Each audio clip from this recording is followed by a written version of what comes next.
होय हो. बोल ना. तुम्ही बलिदान मास पाळलाय आणि पुन्हा त्यात चप्पल नाही झाली जेवण करता आणि पुन्हा वरून राहण्यात काम करतात. तुम्हाला त्रास नाही का होत?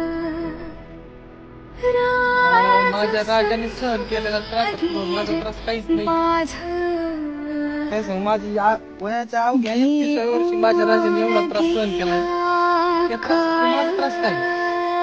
आणि राहिलं काम करतात तर ती माझ्या राजाची शिकवण आहे ना, सोडावा प्राण पण धर्म ना सोडावा.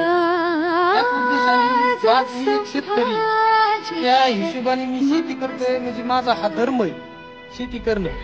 असताना काय करायचं बलिदान मास पाळाय पण नाही आधी एक टाइम जेवण करतोय गोड काय करीत नाही उत्सवाचे काही आनंदाचे कार्यक्रम जात नाही.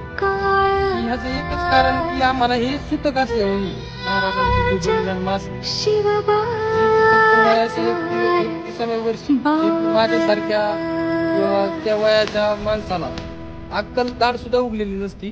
त्या वयामध्ये माझ्या राजाने खूप काही शिकवून खूप काही त्याग करून आपला धर्म टिकवण्यासाठी तसंच त्यातून काहीतरी आपण बऱ्याच गोष्टी शिकवल्या आणि आपल्या देह सोडला. तर हे मला एवढा एक बलिदान मास आहे तेवढा मायला मला नाही का सुतकच असल्यासारखं.